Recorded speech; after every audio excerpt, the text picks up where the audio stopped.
Hi hello and welcome back everyone. तर आज आहे 5 मंथ प्रेग्नन्सीचा डे 15।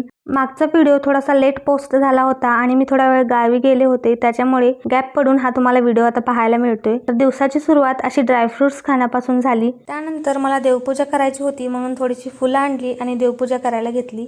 देवपूजा झाल्यानंतर मला ब्रेकफास्टमध्ये आज सोयाबीनचा वेगळा नाश्ता बनवायचा होता।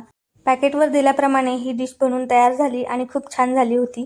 त्यानंतर सकाळची जी विटॅमिनची गोळी असते ती घेतली आणि त्यानंतर मी एक दूध बनवते ते बनवायला घेतलं। त्याच्यासाठी 24 कॅरेट गोल्डची कोणतीही वस्तू घ्यायची आणि त्यामध्ये केशर घालून एक 15-20 मिनिटं मी तसंच दूध ठेवते आणि त्यानंतर ते दूध उकळायचं आणि ते अंगठी बाजूला काढून ते दूध घ्यायचं। तर त्याने बाळाची बुद्धीसुद्धा चांगली होते असे म्हणतात। त्यानंतर दुपारच्या लंचमध्ये आज आलू पराठा दही वगैरे होतं।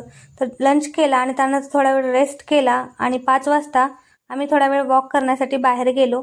मी अर्धा ते पाऊण तास बाहेर वॉक करते आणि त्यानंतर घरी आले आणि थोडंसं वाचन करायचं राहिलं होतं तर ते वाचन केलं आणि त्यानंतर रात्रीचं जेवण बनवलं। तर जेवणामध्ये पुलाव, पुरी आणि पनीरचं असं जेवण होतं तर ते केलं आणि दिवसाचा शेवट हा अशा प्रोटीनवाल्या दुधासोबत झाला।